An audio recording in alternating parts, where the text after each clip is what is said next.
Resume. Mr. Majority Leader. Mr. Speaker, I move to declare vacant the position of Chairperson of the Committee on Appropriations. There's a motion. The chair hears no objection. Said motion is carried. Session suspended.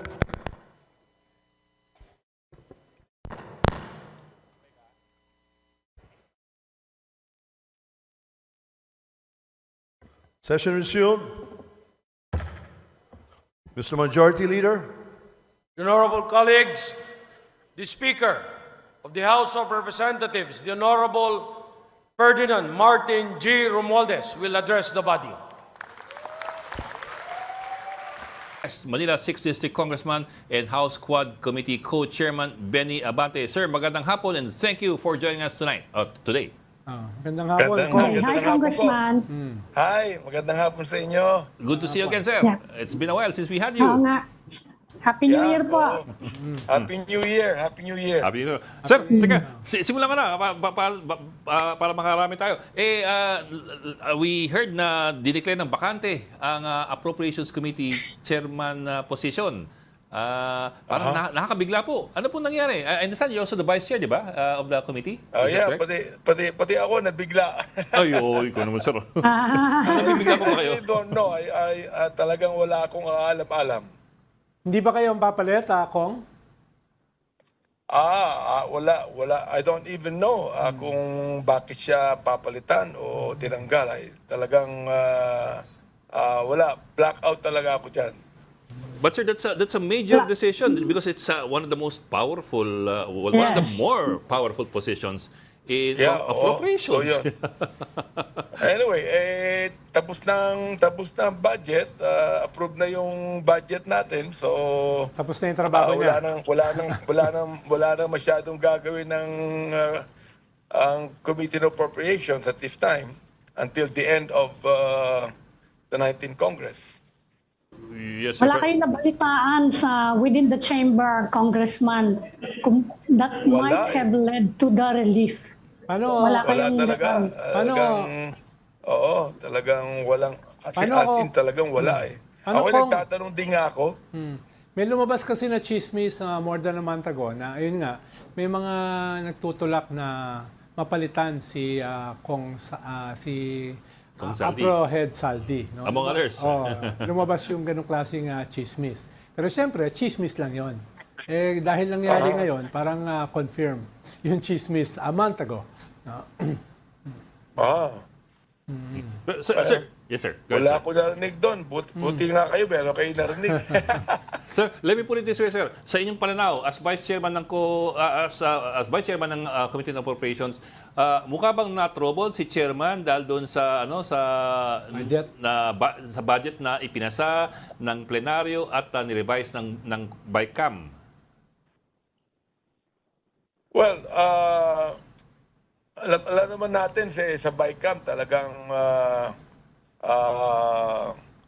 malaking debate yan, no? The budget always has been very much debatable. Yet,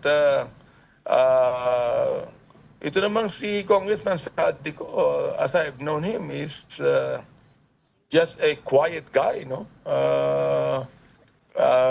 Doing his work, low profile lang ito eh. Kaya ako hindi ko talaga alam kung bakit at this point in time kailangan palitan siya. Yung pinaka-open kasi kung na bumabanat sa kanya, yung mga Duterte. Especially si Vice President Sara. Pinupuntirya siya talaga. Yeah. Oo. Sa bagay, pati naman kayo pinupuntirya. Dahil quadcom kayo. No? Pero ayun nga, talagang yun yung public na umaatake Hindi sa naman. kanya. Oo. Yun yung public na umaatake sa kanya. No? Yung mga Duterte, especially si Sara. No? Tingin nyo, Yeah. walang kinalaman yon. Tingin ko wala naman eh. Wala namang kinalaman dun eh. I don't think that that is even an issue. Parang pan lang, Pero Congressman, napaka-opportune. sa yung mga controversies ngayon arising from this budget, Wala bang balak ang chamber? O may balita ba kayo? Usap-usapan, nag-umpisa taon ngayon eh. The two chambers of Congress, wala ba kayong balak na baguhin ang rules regarding the bicameral conference? Kasi ang tingin ng mga tao na aabuso, pati yung mga taga-DBM hindi lang makapagsalita eh, na naaabuso yata yung power of the purse daw. Although you cannot get any member of the DBM to say it openly, no? Wala naman. I don't even know about anyone among the agencies in government complaining about that. Ako, may complain ako sa DBM. For example, like ang DBM ang talagang nag-i-increase o nag-decrease ng budget ng anumang agency. Hindi naman kami. So, kami naman, we are just, kinukuha lang namin yung binibigay ng DBM na budget eh. And then of course, we discuss about it and debate on it. At tinatanong namin, ba't pinawasan niya budget ninyo, whatever it is. Palagi may reason naman ng DBM tungkol dyan eh.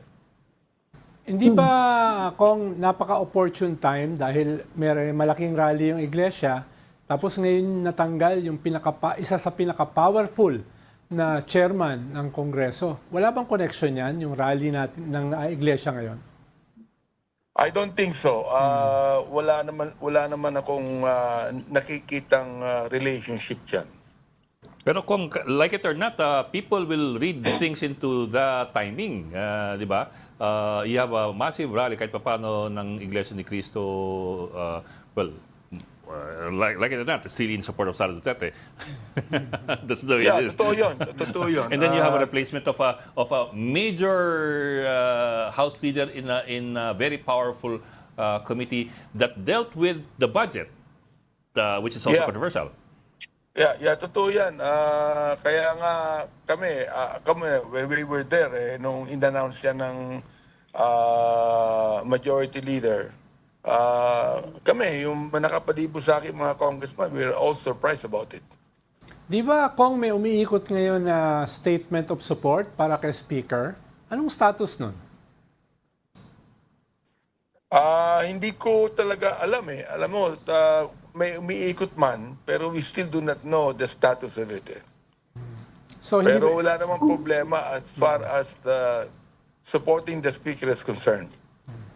so hindi pa kayo Congressman, maganda yung reception sa, medyo cambio lang ako konti kasi wala na tayo oras eh. Maganda yung support ng tao, of course, doon sa Quad Committee, no? Meron pa ba kami inaasahan doon before the campaign period? May balak pa ba kayong gawin yung Quad Committee o sarado na yan? Tapos na. Tapos na trabaho. Meron pa naman, no? Una-una, we would like to thank our people that actually believe in what we're doing. Talagang yan, to us, it is parang para talagang tubig na binuhos sa amin, no? Kasi alam nyo naman na we are being bashed left and right. And then all of a sudden, makikita mo na more than 73% of the people actually is in favor of the investigation of the Quadcom. Sa amin, napakagandang balita yan eh. Pero pangalawa, hindi pa tapos to, no?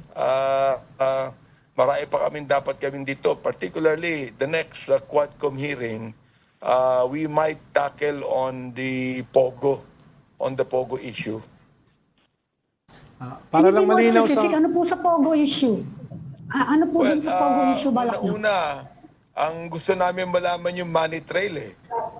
Yung money trail sapagkat I think we are discussing about inviting the banks that were actually involved kung saan doon ibinangko ang pera. Oh. And of course, the AMLAC would know about it. Kaya gusto namin malaman saan ba nagsisimula ito, saan ba umiikot to, saan ba nag-e-end itong money trail na to. Di ba kung related yan dun sa pag-defer ng impeachment complaints? Dahil pag na-defer yon, pwede nang buksan pwede nang i-lift yung bank secrecy laws at pwede nang buksan ng AMLA yung mga bank accounts na yan na binabanggit nyo? Pwede namang i-lift ang bank secrecy law whenever there is a violation of the provisions of law. Eh. Ibig sabihin, for example, like nagdeposito ng bilyon-bilyon yan, no? We were actually, para bang nakita namin na there are about 6 to 8 billion pesos na na umikot yan sa mga bangkong yan. And AMLAC should know about it. AMLAC should know where it came from, sino i-deposit niyan, ganyan bagay. So, the bank secrecy law is not actually absolute na hindi naman pwede buksan yan. Pwede buksan yan whenever we think there's a violation of the law itself. Para lang sa ating mga tikapakinig, batay dun sa sinabi ni Ami kanina, sa Pulse Asia Survey ay 2/3 ng mga na-survey ay supporter ng Quadcom process, no? At 11% lang yung kontra. Kaya medyo overwhelming yung support sa Yes. Quadcom, no? Para lang malinaw sa ating tikapakinig. Pulse Yes, Asia oo. Survey yan. Yeah, we're just so thankful about that. Pero Totoo sir, yun. i-follow ko na rin yan. Finally, nag-resume na yung Congress. Ang tanong na marami, isang buwan na mahigit yung impeachment complaints dun sa, sa SecGen. Kayo ba, ito ba itutuloy ng Kongreso po o isi-shelve ba? Kasi may usap-usapan na baka daw pagkatapos na ng eleksyon saka gumalaw ang impeachment complaints. May katotohanan ba yan? Malaking question yan. Sa akin, ako personally, I don't think that we should even tackle the impeachment complaints now. No, the fact that the election is quite near, campaign period po ngayon. No, so siguro anyway, ang impeachment naman pwede namang i-file yan every year. Every year, no. So maaaring makuha namin ng 1/3 ng boto ng impeachment sa House. Pero we do not know kung yan magpa-prosper sa Senado yan. No? So sa akin, it would be better if we defer the impeachment complaint and then just again file it in the new Congress.